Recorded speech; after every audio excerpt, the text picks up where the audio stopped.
Good evening, Tallahassee, and welcome to this Wednesday edition of FSU Weather. Currently here at 6 p.m., we're looking at 81 degrees with an isolated thunderstorm here and there across the Big Bend region, but these storms will start to dissipate as we get into the overnight hours, heading throughout the evening, even into tomorrow morning. We will start to see the storms making their way off towards the east, and we'll also see some of the overcast clouds hanging around throughout the overnight hours. So as these storms make their way on towards the east, they will drop some rain across most of the Big Bend region, so we will keep that rain chance in throughout most of the evening. For tonight, though, for the FSU weather headlines, we're looking at sea breeze storms developing throughout most of the evening, heading on throughout the next few days. That'll be a classic thing that we'll see throughout the rest of the summer as well. It's just these sea breeze storms developing. We'll also give you a look at tropical storm Bud as it makes its way over towards the southwestern United States, as well as giving you a look at your Father's Day weekend forecast. So with this, we're actually going to send things off with Michael. He's going to give us a look at our first local. Thanks, Jennifer. Let's take a look at our live FSU weather stem cam looking out towards the west towards Door Campbell Stadium. You can see the sun peeking out once again, filtering through those clouds as we head down towards sunset. And this is a radar right now. You can see all the storms starting to really fizzle out as we're losing that daytime heating. A lot of the intense shower activity moved down south of Tallahassee down towards Wakulla and Franklin County. So we just got some light showers here, but it did cool our temperatures down a bit.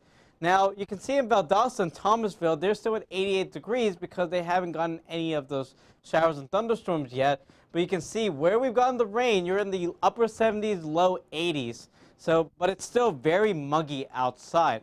Dew point shows you that it is very tropical, very muggy. 74-degree dew point down towards Apalachicola. The low points are 69 in Perry and 69 in Tallahassee. But still, it is very tropical but typical for a Florida summer.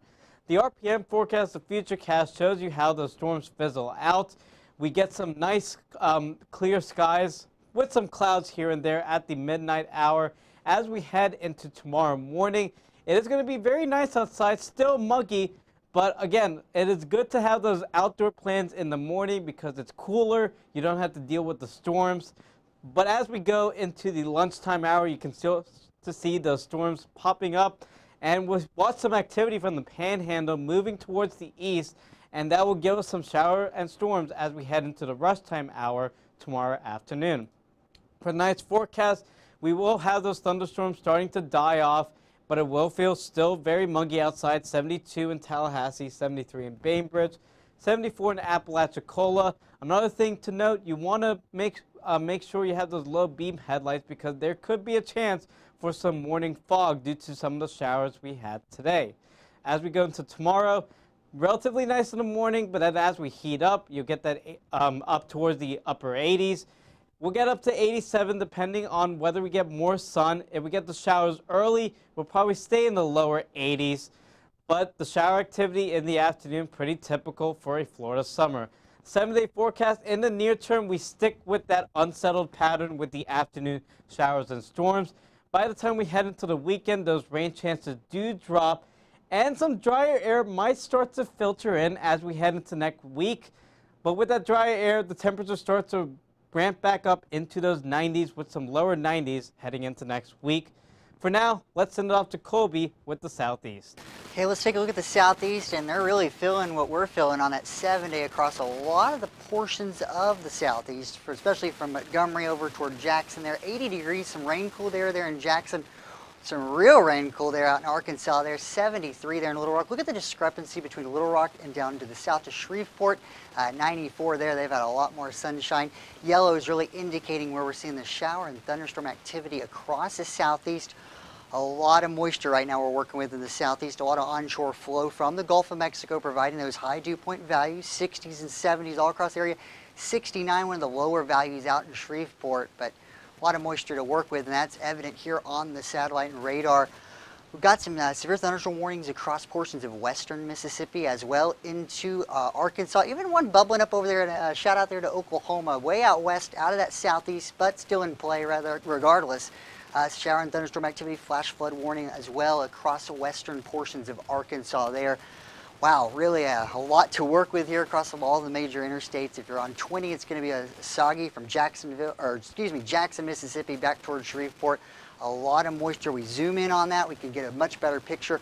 Parallel to I-65 from Mobile, back up toward Montgomery, Alabama. Some shower and thunderstorm activity there. Zooming in a little further there north of Jackson, we've got a cell coming in that just crossed the Mississippi River from Arkansas. Looking at the RPM forecast, this is one of our models we look at to get a kind of an idea of what's going to happen across the southeast. We bring it into about midnight. We'll have a lot of that shower and thunderstorm activity really dying off as we have that loss of daytime heating. And then we're starting to have some hinting of the models there across southern portions of Alabama, so from Montgomery down toward Dothan, possible shower and thunderstorm activity even as you wake up in the morning. And then as we go into the afternoon, we start to see really that widespread convergence that we talk about. A lot of convection across the panhandle and then into southern, really hitting at southern Alabama there, and then more widespread as we go into the afternoon time frame, especially right there along Interstate 10. A lot going on there. Tonight's forecast across the southeast, 71 there in Montgomery, 72 over in Jacksonville. Jackson. We're not in Florida right there. We're over in Mississippi. And then back down I-20 back towards Shreveport, sitting there at the mid-70s. We go into that forecast for tomorrow. Rain cooled air really evident across southern portions of Alabama and then into Mississippi with the oranges. That's going to be lower to mid-80s for highs, and then Montgomery sitting there at 83. Places we're not getting the precip there, mid-90s out Little Rock towards Shreveport. But let's take things even out to a further picture with Jennifer. We're going to take a look at that national forecast. Let's take a look at current conditions right now here across the nation. We're looking at 80s across most of the eastern coast of the United States, 87 degrees for Atlanta. They're also seeing some partly cloudy skies.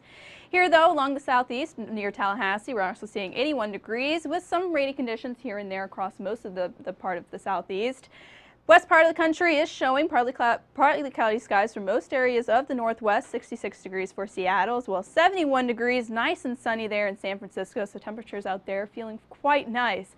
Dew points are showing that it is dry across most portions of the western part of the United States. This is typical for most areas across there, even seeing some higher dew points along the coastline. They may even see some morning fog in those areas. Dew points in most of the eastern half of the United States is showing fairly high dew points, and that's the reason why most areas are seeing these afternoon showers, especially in the southeast. So looking at dew points in the 60s, even some 70s on the map here and there. Our national satellite is showing storms across most of the southeast and in parts of the northeast as well. We're actually seeing some severe thunderstorm watch for most portions of upstate, heading into upstate New York near the lakes area. So this will persist on to the evening hours, heading through about 11 p.m. We're even seeing some thunderstorm warnings for some areas of the northeast as well. Satellite radar for the Midwest, however, is showing these line of storms making their way on towards the east. No watches or warnings associated with this, so as we get on through the evening hours, this will start to dissipate as the sunshine leaves the area. Tropical storm Bud is still in the Atlantic right now. However, the winds are at 50 miles per hour, so it should start to die off as it gets closer to land. It will become a low pressure system as it gets on into the southwest of the United States, and it will also bring a lot of rain with it. Potential for 1 to 3 inches across most of the southwest, even on into places into Mexico as well. So we will keep an eye on this throughout Monday as the potential for rainfall is evident with this storm. And it would also help with the drought conditions across most of the southeast, as we are in exceptional drought for most areas of the Four Corners region of the southwest. So we will start to see with the rainfall, drought conditions alleviating a bit for most areas of the southwest. So that is a good thing heading throughout the rest of this weekend. Tonight's forecast is going to be a warm one for most areas of the eastern half of the United States. We're looking at about 70 degrees for Atlanta with those thunderstorms heading across those areas, as well as in New Orleans, 74 degrees at that location. About 73 degrees for Salt Lake City for tonight. Mainly clear conditions for most areas of the west, as they don't really have a lot of humidity to give them any cloud cover for tonight. Tomorrow's forecast will be a warm one for areas like Salt Lake City, even Denver, about seeing 95 degrees for those locations. Sunny skies with mostly partly cloudy skies for their forecast, but the eastern half of the country is staying fairly warm, especially for areas of the southeast. We're looking at temperature around 87 degrees for Tallahassee, even 88 degrees for New Orleans. As I pass things off to Michael. Yeah, thanks, Jennifer. Let's finally just take a quick look at this U.S. Open forecast. It is going to be sunny, but windy in the U.S. Open. So that's the thing that professionals will have to deal with in the U.S. Open. But let's move on to Florida. The same story for Florida every single day. You have the sea breeze, showers, and thunderstorms. And also with the daytime heating, that's also fueling all these showers and thunderstorms.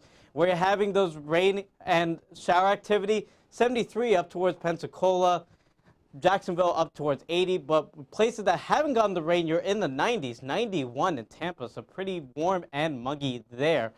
The dew points are typical for Florida, very tropical, 70s mainly across the board, 69 in Tallahassee, 68 in Gainesville and Orlando, but it's very typical for a Florida summer. Satellite radar here in the Panhandle shows you how the shower activity is dying off as we are losing that daytime heating, and that will continue as we head into the overnight hours. Down towards South Florida, those sea breeze showers are moving north. We have some very intense lightning activity out towards Fort Myers, so you might want to stay indoors just for a few more minutes if you're out there, because those will move on quickly and they will move up to the north. Up towards Central Florida along the I-4 corridor, we have a lot of lightning and shower activity in the Orlando metro region. So you might want to be mindful if you're traveling home from work there. And you might want to just stay indoors just for a few more minutes because those will move on down towards the south and the east. The drought monitor has improved rapidly over the last month. That's because of the Florida wet season kicking in, removing all that drought. It was pretty dire down towards South Florida back towards March. But with that wet season kicking in, everything is looking a-okay. RPM forecast, the futurecast, shows you how the shower activity dies off across the entire state as we go into the midnight hour. The morning, again, is nice. You want to do your plans in the morning because it's cooler and you don't have to deal with the shower and thunderstorm activity. But as we go into the afternoon, it will ramp back up, normal for Florida summer weather. As we go into tonight's forecast, very warm and muggy across the entire state. And then as we head into tomorrow, similar pattern, afternoon showers and storms. Let's finish it off with Jennifer with the local. Let's take a look at the time lapse from this morning. We saw mostly clear skies throughout most of the morning hours, but as the cloud cover started to build up, we also saw the showers and storms making their way on towards the east, leaving us with almost the sunny sky for most areas of the Big Bend region heading throughout tonight. As those storms are starting to die off, we were only being left with some cloud cover for most of the Big Bend region, even seeing some storms moving on towards the east. So as the night moves on, we will start to see the cloud cover dissipating a bit, and by the morning hours, we'll probably see another sunny sky again heading throughout tomorrow morning. Current temperatures right now across the Big Bend region are fairly warm. We're looking about 84 degrees for Quincy as well as 81 degrees right now here in Tallahassee. So temperatures are quite warm across most of the area. We're even seeing some feels like temperatures in the 90s for places like Thomasville and even Valdosta, as they haven't seen much rain in the past few hours. Dew points are in the 70s, some 60s along the map as well. So with a higher humidity, you're going to walk outside and you're going to feel the humidity, and you're also going to maybe see some rain showers associated with these higher dew points. The RPM forecast is indicating that showers and storms ending by midnight. We'll be left with some cloud cover throughout most of tonight, and as we head on to the morning, we may even see a pop of sunshine here and there throughout the morning hours, mainly partly cloudy skies throughout most of the day. But as we get into the afternoon is when we'll start to see the daytime heating storms, mainly due to the sea breeze colliding across the Big Bend region, which will allow for these pop-up showers to accumulate throughout most of the afternoon. Heading throughout the evening, we'll even see some showers and storms similar to what we saw today across the Big Bend region. Tonight's forecast is going to be warm throughout most of Florida, 71 degrees for Monticello, 74 degrees for St. Mark's, as well as 74 degrees for Apalachicola, a bit warmer as we get along the coast, but we'll keep the chance of rain throughout most of the Big Bend region as we do have some ongoing showers that are starting to dissipate as we get into overnight, but mainly overcast conditions along the coast as well. Tomorrow's forecast will be a warm one as well, similar to what we saw today. We'll see some pop-up showers in the afternoon. 88 degrees for Bainbridge as well as 85 degrees for Quincy. We'll even see 87 degrees here in Tallahassee, so not quite as warm as what we saw today, but it will still be quite warm throughout the Big Bend region. 7-day forecast is indicating storms heading throughout Thursday and Friday. Saturday and Sunday, we may even see some storms heading throughout Father's Day weekend. We'll see the temperatures, though, staying around the 90-degree mark as well. Even the morning temperatures staying fairly low, about 70 degrees for morning temperatures across through Saturday through Sunday as well. So heading throughout next week, however, we'll see some drier air moving into the region, which will allow for the rain chances to decrease quite a bit, heading into 20% throughout Tuesday and Wednesday. As a reminder, you can follow us on all of our social media accounts at FSU Weather. You can follow us on Twitter, Instagram, and follow us on YouTube at FSU Weather.